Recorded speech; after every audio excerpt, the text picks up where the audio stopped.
Ugh. There's too much light. My blessed mess forsaken! These fairy tales are monstrous so dull and dry, a lifeless dream. I'll brew 'em bleak, I'll craft 'em dark to make 'em grim. That's my hallmark. My guts fill up with pretty tales. Their prissy cuteness never fails to make me puke, to lose my wits, to rot my teeth and give me fits. Now the rancid, stale and foul, despise the happy ending. Gross and nasty make me howl, though they may be offending. I'm here to wade through tales of blight, of fear and woe, bring back the light. I ain't dumb luck, a door up tuck. My humble goal is to run the back.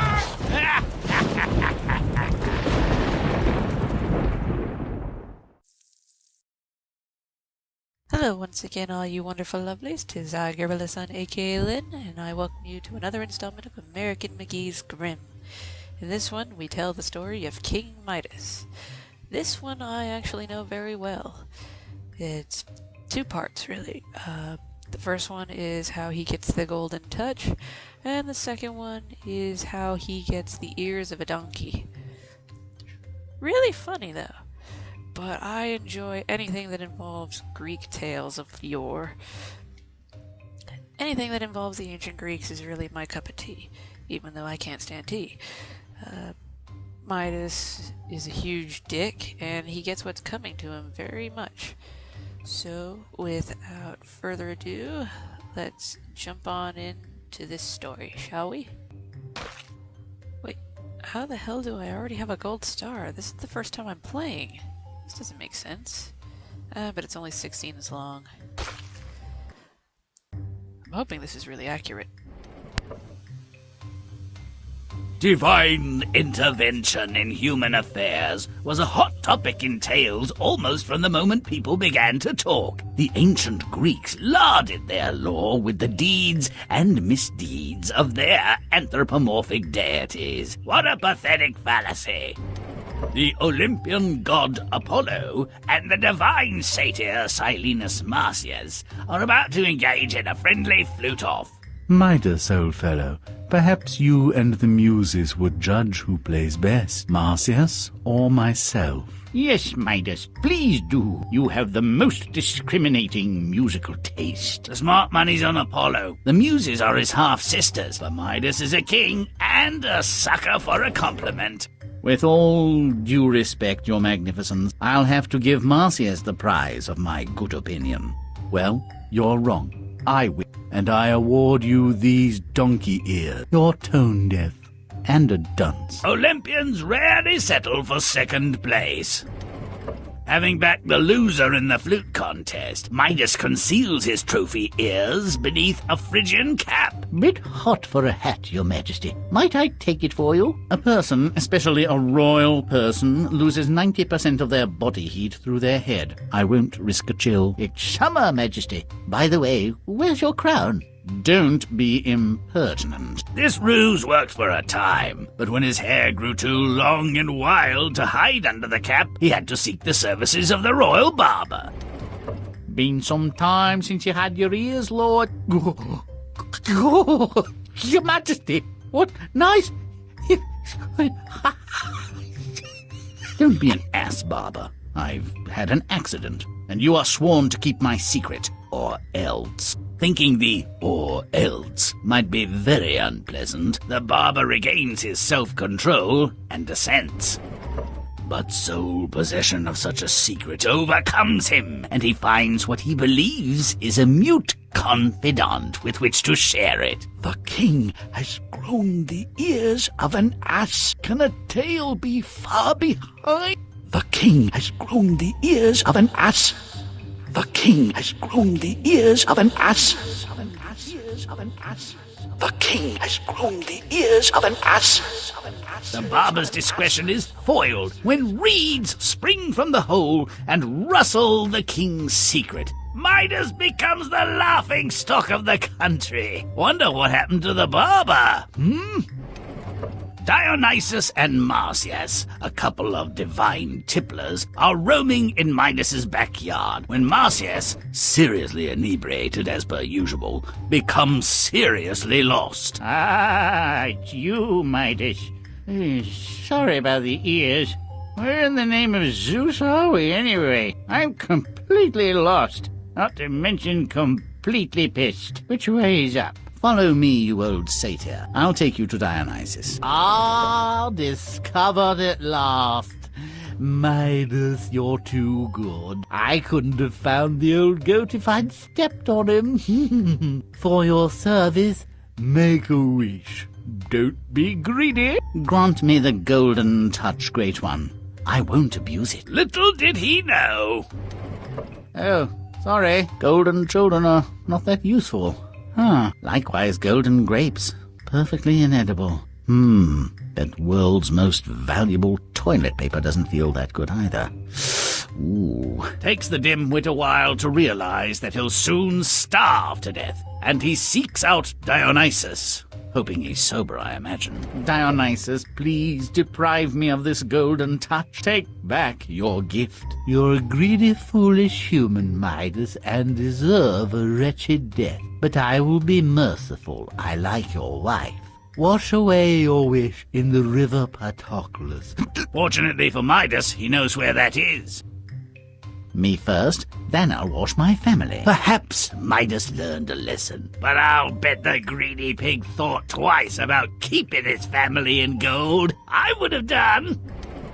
Zeus and his son Ares, the god of war, witnessed this entire fiasco. Look, Dad! This Midas guy insults my brother Apollo, and Dionysus, so loaded he can't even think straight, gives him a second chance to redeem his human greed. What's the world coming to? Let's punish them all! Mind your own affairs, boy. I heard your girlfriend Aphrodite has her eye on some Adonis. Let's not mess with a fine summer day. Well, that was no Iliad. No tale of divine retribution, wrath, and unearned misery. But it could have been. If you'd like a different outcome to this little Greek war, play on!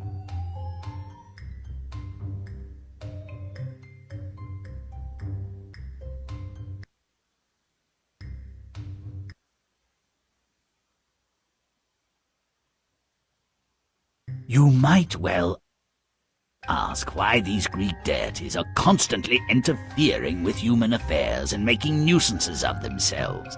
And the answer is, they've got nothing better to do. Check this out. Make it foul. Let's Grimm it! Well, it's to a point kind of accurate, but it got its facts wrong. The Golden Touch story happens before the whole flute contest part.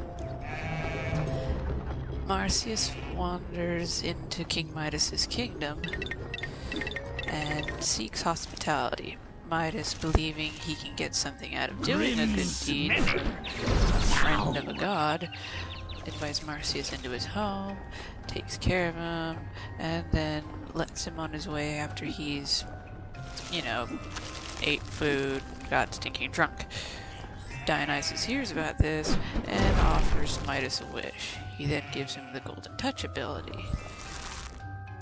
Then we all know what happens there. He touches everything, he can't eat, he can't hold his family gets turned into gold, he's all alone, and he, otherwise providing great wealth for his kingdom by touching everything, is ruining his kingdom as well. So he begs Dionysus to remove the gift, and he says to go wash your hands in that river. He does so, and it removes the gift, but turns the sand around the river golden. It also provides a lot of gold afterwards. Later's grateful to the removal of the curse, he becomes a follower of Dionysus, which is why he ends up in the flute contest involving Apollo and Marsyas. he's following Marsyas around as he's a buddy of Dionysus and seeks, favor of the gods. So when Apollo and Marsyas challenge each other who can play the music better, Apollo plays his lyre, Marsyas plays his flute. Well, not really a flute, it hadn't been invented by Athena yet. He plays the panpipes. Rompin', stompin', butt-kicking Either good. way, when the mortal decides to judge something for the gods, they end up losing, depending on the outcome either way. But inevitably, if you're choosing between gods, you're gonna lose, because somebody's gonna be pissed over not being picked. Of course, he chooses Marsyas because he's a follower of Dionysus, instead of picking the god of music, literally. So Apollo curses him with donkey ears, and then the whole barber finds out, and then blah-de-blah, the secret of the reeds. Midas becomes a laughingstock, and eventually he dies alone in complete ruin and isolation. Rompin' stomp! I don't know where they're getting Zeus and Ares out of this.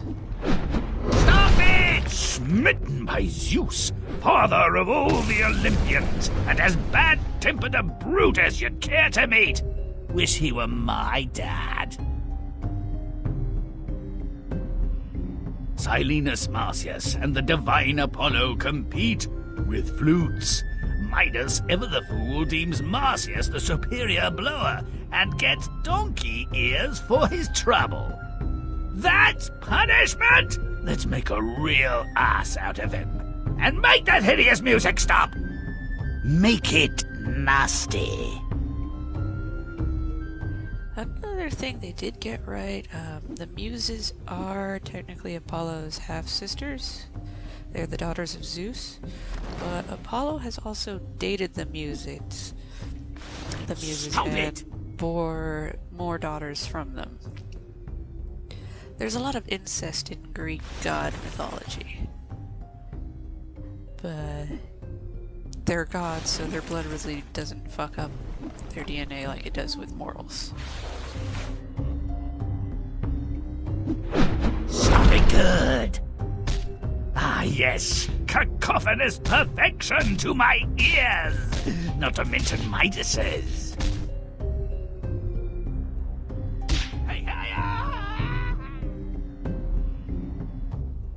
I still want to know where they got the whole Zeus-Ares portion of this.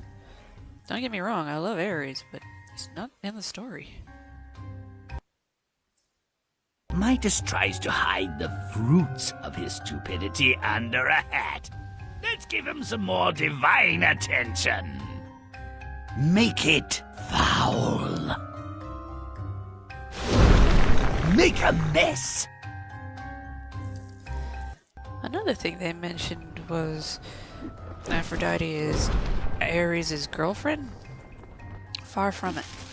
They were lovers, but it was an affair since Zeus had married her off to his other son Hephaestus in order to prevent a huge war between the male gods over her attentions. So the goddess of love, beauty, sex, and pleasure is married to the god of forge and fire and craftsmanship. And it wasn't to her liking, especially since he's not aesthetically pleasing to her. He was born kind of misshapen, he's got a bum leg. That's why she always fucks anything that moves, basically. And the story of Adonis is actually pretty interesting. She found him as an infant and gave him to Persephone to raise. But then Persephone fell in love with him as well, and the two started to fight over him. Adonis is killed by Ares in the form of a boar because he doesn't like his girl flirting with some mere mortal. I mean, really, it's an insult. You're a goddess. Why the hell are you messing with dumb humans for? Now, So he kills Adonis, which means Adonis now goes to the underworld where Persephone is, finding this completely bullshit. Aphrodite tattles and goes to Zeus, who then calls off the whole fight by saying, okay, half the year Adonis can spend with Aphrodite, and the other half he can spend with Persephone. Butt-stomp it! That way, both of them could quit bitching about this one dude. It's really dumb to fight over a dude, especially when you're two goddesses, and both are married! Persephone is to Hades, and Aphrodite is to Hephaestus. Grimm's rotten. Now! Get a move on, Midas. We have a story to defile.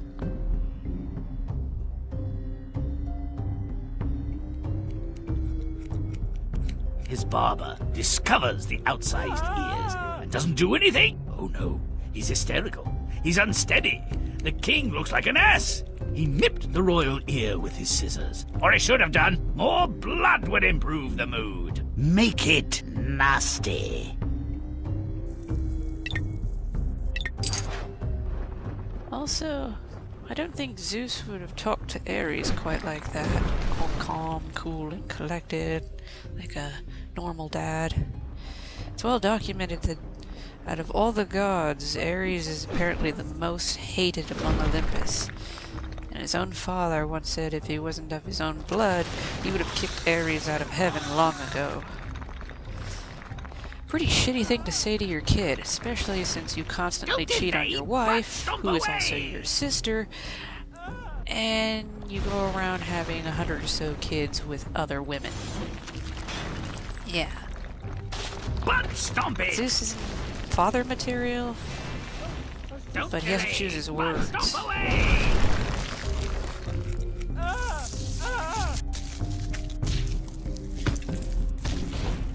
The barber whispers his secret into a hole. What a wimp! He discovered the emperor without clothes. Let the whole world know. Make it disgusting. Of course, Hera is always depicted as the person in the wrong when it comes to Zeus's infidelities. As king of the gods in all things, he really can't be touched. So Hera can't do anything to punish the guy who's really in trouble, so she takes her frustration out on all the women that Zeus has affairs with, and the children that he fathers. Of course, Hercules is the most notable figure that she has done this to. But he eventually does go to Mount Olympus and becomes a god, and marries his half-sister... crap. I can't remember her name. Hebe. There we go. Her name was Hebe. She's the goddess of youth, and was the royal cupbearer to the gods until Hercules married her. Ears of an ass. The king has owned the ears of an ass.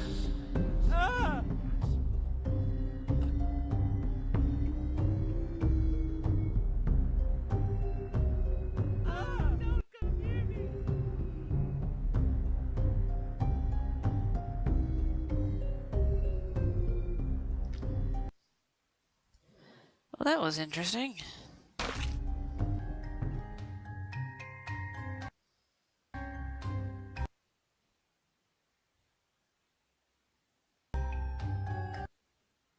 After a 3-week bender, how can the gods of wine and drunkenness even stand? This is ridiculous. They should both be plastered. Falling down stupid. Make it foul. Grimm does dirt. Grimm does have a point. Though Dionysus is a god, he is not immune to drunkenness.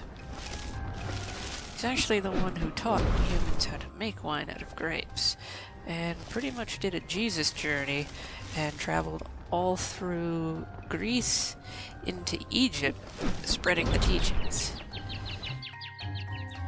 It kind of gets confusing around there because Now who's... aside from this fat depiction, which is horrible because that's more of a Bacchus thing, the Roman version of Dionysus, the real depiction of Dionysus actually looks a lot like Jesus Christ. Which is even mentioned in the Bible that when Jesus is wandering around trying to spread his gospel, a lot of people confuse him for Dionysus and say that his father is Zeus. It's actually pretty interesting when you look into things like that.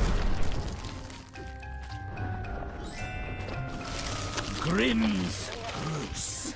Oh, look at that. In the background, there's Eros, Ares and Aphrodite's son, the Roman equivalent of Cupid. And he's brutally killing lovers. How romantic.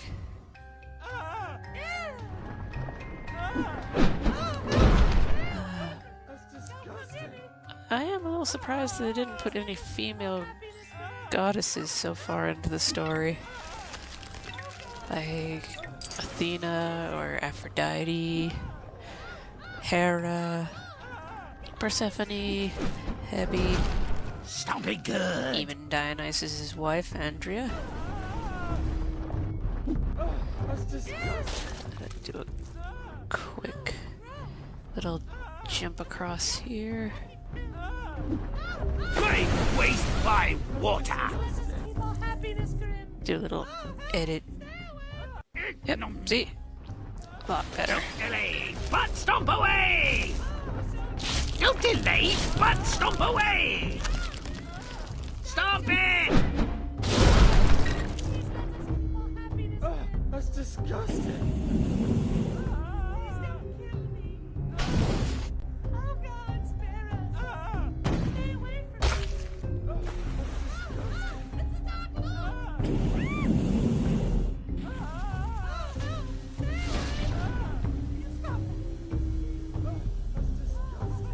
By Zeus, even after the donkey-eared debacle, Midas holds no grudge against Marsyas. I like grudges. He even helps the silly satyr find his way home. He missed his chance for revenge. Let's give him his vengeance. Make it disgusting. See, even here, somewhere along the line, a game designer realized they told the myth backwards, but it was already too late to change the script. Midas doesn't have the donkey ears.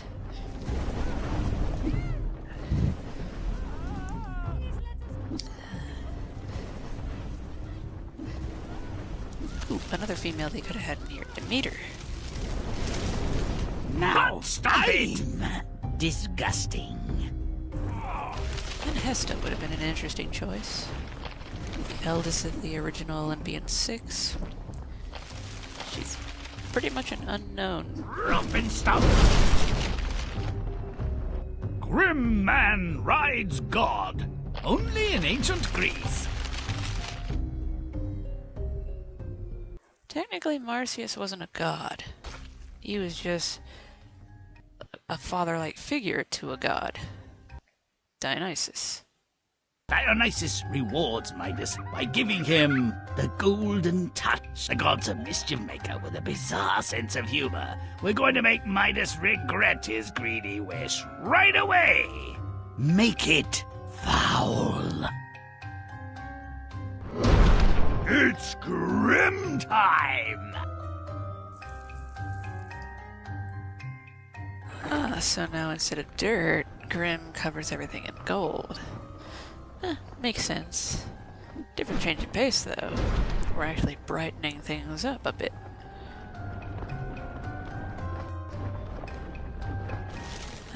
It just always seemed to me like the Greek myths... I hate using that word. I hate using myth when it comes to that, because it's a religion. It's an old religion. It predates the top three that are right now in power. It predates Christianity, it predates Judaism, and it predates Hinduism. Is that the one I was looking for? Muslim? Yeah.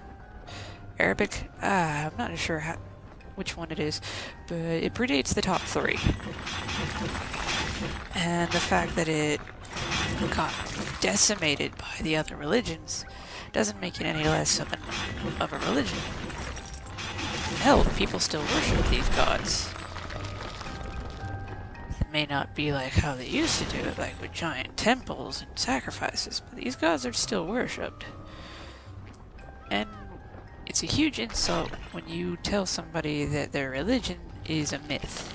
That'd be like saying Jesus Christ in the Bible was a myth. Stop! Foul. I just find it really insulting to use that word. Stop it! Because it is these old religions that affected the world that we have today. Butt kicking good. It's just amazing how a new one could easily destroy something that had been around for thousands of years.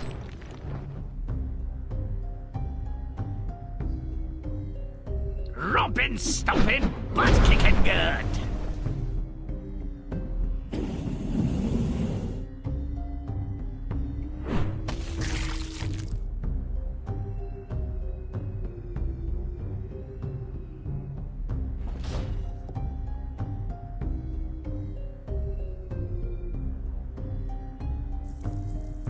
Okay, did they just kill Dionysus? You can't do that. He's a god. They can't die. Grimm's. They can only be captured and contained.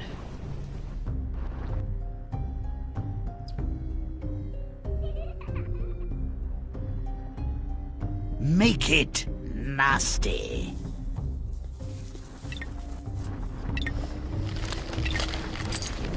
Yeah, sorry to rant there for a little bit on the whole myth thing. But I always felt that the stories of the ancient Greeks were more connectable. Nope, couldn't reach that. Cool water. Oh, the other thing that I felt that was more notable with at least polytheism, that word, polytheistic religions, the worshipping of more than one god, you make it easier so that you're not blaming the guy in charge. With a religion that worships more than one Chomping, god, stomp. if say you're on a team, or you're watching your favorite sports team, and you really want them to win, and they're tied up. So you pray to a god and hope for your outcome to happen. Just like the other team is probably praying to a god and hoping their outcome happens. But somebody's gonna win or lose, and it may be you or it may be them. Don't delay. Butt The stomp other away. god will get the blame for it, not the guy who's in charge. So instead of blaming, like, Zeus, you'd end up blaming another god. With a monotheistic religion like Christianity, with having Jesus also be God and God being Jesus in the same sense, if you're in that same praying to the Lord for that scenario to happen, you end up with the whole bad thing of, you know, either he went with the other guy or he went with you. But somebody loses, and somebody's gonna be pissed at that god.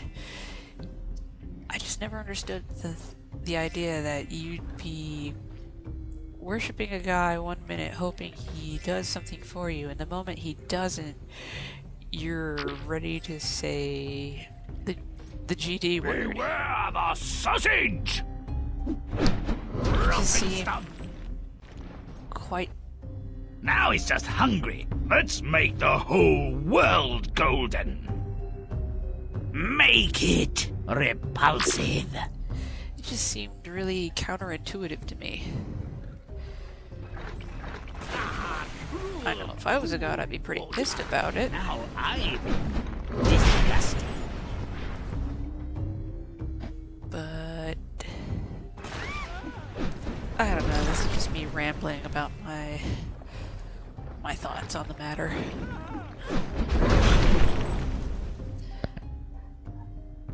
I'll get more on topic with the whole Greek pantheon. You have a lot of incest and a lot of interesting deities. My, what have I detected now? Ares, I think, is the most tragic of the Greek gods, despite him being depicted as a murderous, carnage-loving monster. Ares is Zeus and Hera's firstborn. He is the first of the new wave of Olympians, and his initial duty is the god of war. He's already given a title that will demand him to be great and despised, because whoever's losing a battle is going to fear the crap out of him, and whoever's winning is going to adore the guy but also fear him for his power. The problem is, he's the god of war. The rage side, the bloody side, the one that enjoys the carnage. And for a while he was Daddy's golden boy. And then Athena shows up. Athena just pops out of Zeus's head, and she's not only the goddess of wisdom and crafts, she's a war goddess, but not like Ares. She's more into strategy, planning, cunning, being one move ahead of the other. And that has made her Zeus's favorite, and puts a lot of pressure on Ares to try to outshine her, and he constantly fails. I feel bad for the guy. Ah, Midas, after his whole family has turned into golden statues, finally realizes his folly.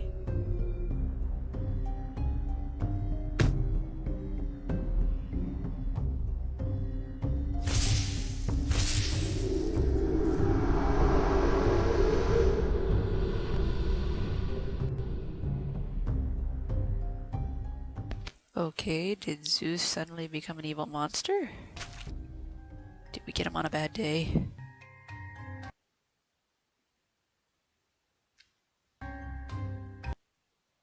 Hey, hey, let's stomp them into submission! Make it disgusting. So as I was saying, Ares is a tragic figure, because nothing he does will ever outdo anything Athena does. In fact, in most of the battles where he is injured, it's always been because Athena helps out. In the Trojan War, Athena helps one of the Trojan soldiers,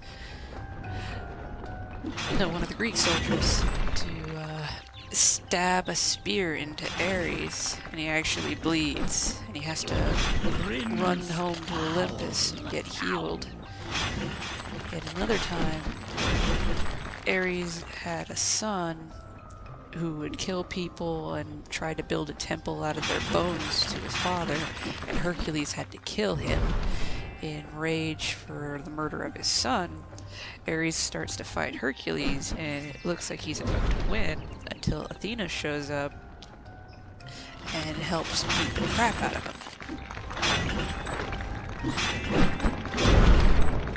So Athena's kind of bitch there. I don't know why.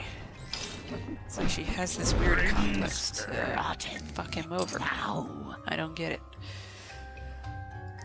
Though there is one way Ares wins over Athena. Athena is a virgin goddess, and she's never ever going to have kids. She doesn't enjoy children or has any interest in the making of children, ergo sex. That's where Ares and her differ. other than the fact that he likes blood and guts, she likes a book. Nasty. Ares has many children, or has had many children, and he is without a doubt the best parent among all the Olympians. Because when most of the gods are not in the lives of their children, Ares will always have an influence in their lives. Even if it's small, Ares does stuff for his kids. And if somebody wrongs his kid, or kills his kid, he is, Butt-stomp away! within seconds, down there, kicking the ass of whoever deserves it.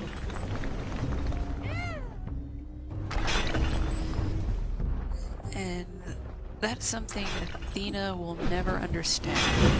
She will never understand the pleasure of sex. She will never understand the joy of having children. Now.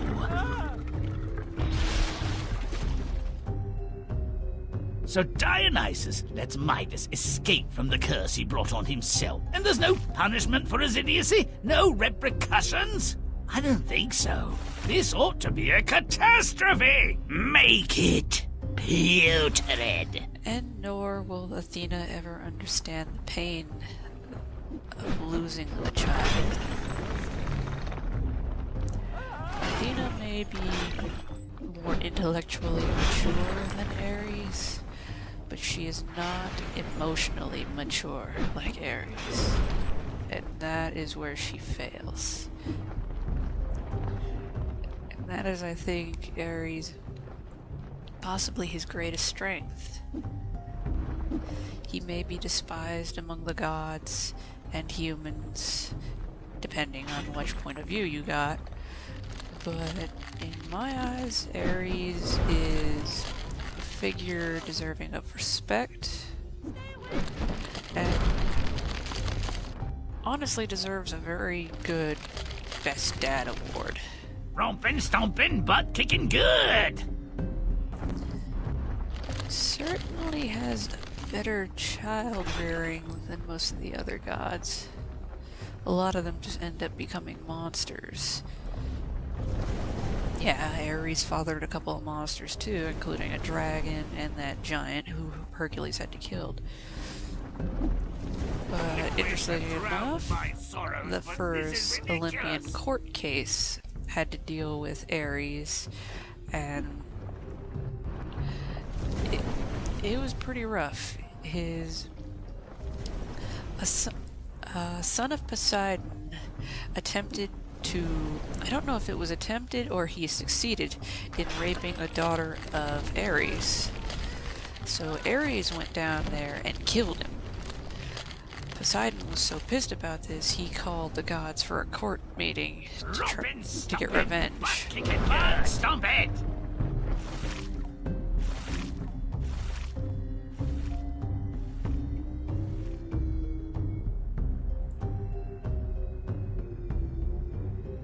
Now that'll make him think twice about being greedy again. But what do the rest of the Olympians think about this outcome? Do they even care? In the end, Ares was acquitted of all charges as they found his retaliation and his renegade justice was called for and was justified. So despite being a brutal blood lover, he was a good guy. Zeus and Ares never had what anyone would call a healthy relationship. Let's exploit their mutual lack of love and respect. A well-aimed kick from Ares ought to do it. Make it disgusting. Let's tone down those colors. Though it's not... Well, it's not like the other gods didn't have a little bit of an incident. Getting back on Athena, there was an incident where Hephaestus attempted to rape her. He took a liking to her and found that they had a few things in common. Like, her craft wasn't up to his level, but it was damn near close, and he admired her. Especially since Aphrodite, I don't think, ever consummated their wedding night with the guy. And they've never had any kids, and there's no indication they've ever had sex. So the guy was looking for something. He was probably blue-balling for like a millennia. So he attempted to rape Athena after she scorned his advances. She got away, but I don't think the two ever got along well after that. It's not to say there weren't other attempted rapes in the whole Olympian pool. Poseidon raped Demeter. They were in the form of a horse.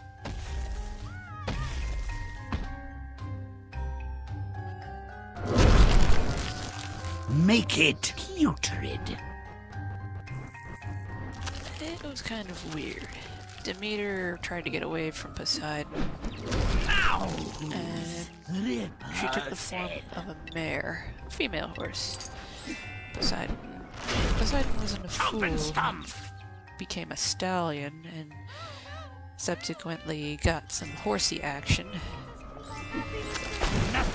The child they had out of that union was a gray horse that could speak the human language. Rompin' stomp! Rompin' stompin', butt kicking good! You kick me again, and I'll put you in Hades.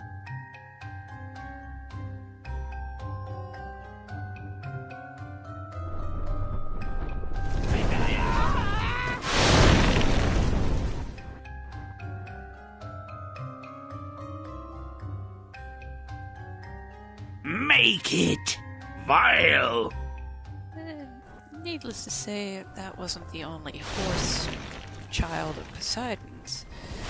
When Poseidon went after Medusa, who was at the time a priestess of Athena, she was sworn to virginity because Athena is pure herself.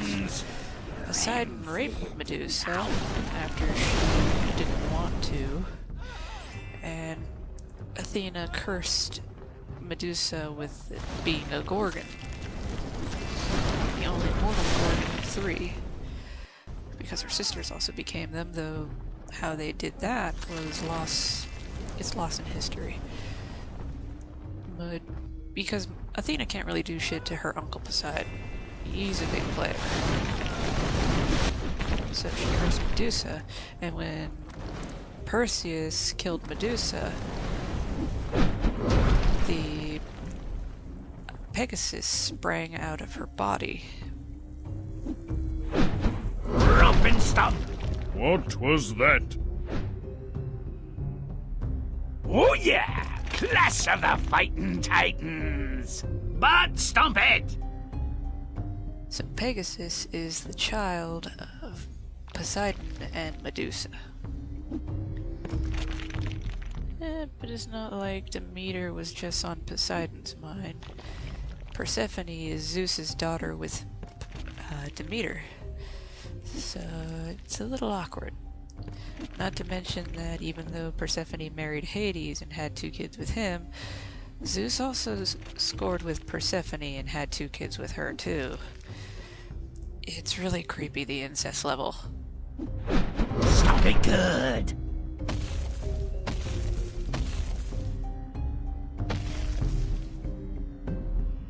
And the moral of the story? Avoid musical contests, and be careful what you wish for. Wait, did Ares just beat the crap out of Zeus and win? Did Zeus die?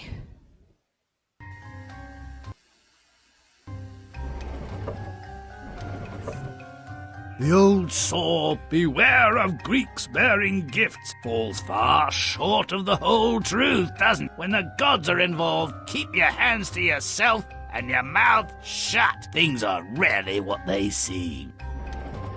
Midas wishes the gods had held this party on somebody else's patch. Midas, you pusillanimous donkey's derriere. Wear these ears to improve your hearing. Why did I accept this invite? What was I thinking? Apollo wins every argument. His sisters are harpies. I'm one miserable ass. Oh, whoa.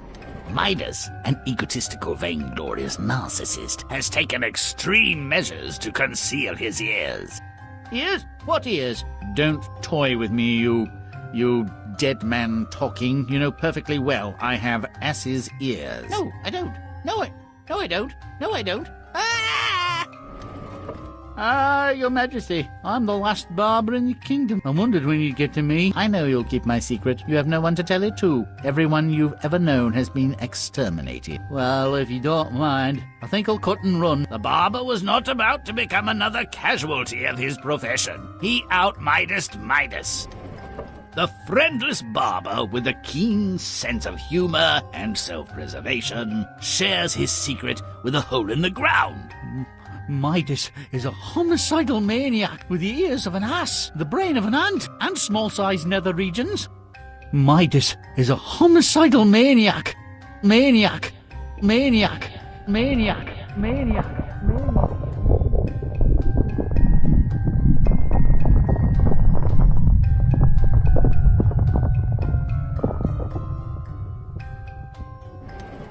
When humans drink to excess, crockery gets broken, hard words are spoken, and an occasional fight breaks out. When gods overindulge, all hell breaks loose. Dionysus, have you no shame? I think I was related to one of those beings. Just humans and other things. Not even a demigod among them. It's not cannibalism if they all taste the same. Bad. Ugh. Stay still, Midas. This will only hurt if you move. Heard that before. Not today, you drunken old goat. I'm sure Marcius meant no harm, Midas. He was just a bit peckish, and perhaps slightly smashed. Name your price. We'll keep this among friends. I want a golden touch. I want it now. Wants it now, does he? He refuses to consider the consequence of his wish. How can wishing for a fine thing go so wrong? Why isn't gold always good? Enough useless questions. Midas, go to the river Patroclus and wash your wish away. Well, they all died rich and entombed in golden coffins. Trust Midas to put false face on the catastrophe he caused, and the Olympian gods, jealous of their powers and big on object lessons, remind him that he made a big mistake. Zeus and Ares keep picking at one another. Midas and his behavior with Apollo and Dionysus is just a cover. They've each consumed 30 hogsheads of nectar. Tempers are frayed. I'm thinking you want to get rid of me, like I got rid of your grandpa. It's not going to happen. You're always putting me down and making me feel worthless. I've had enough. And like every ungrateful child that's had enough, you want more. More of this!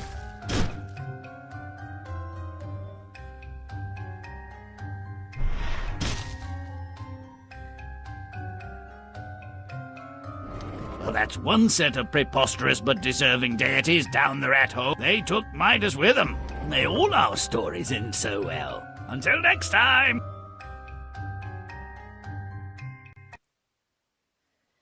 Yeah, that one part with Dionysus proclaiming cannibalism, that was wrong.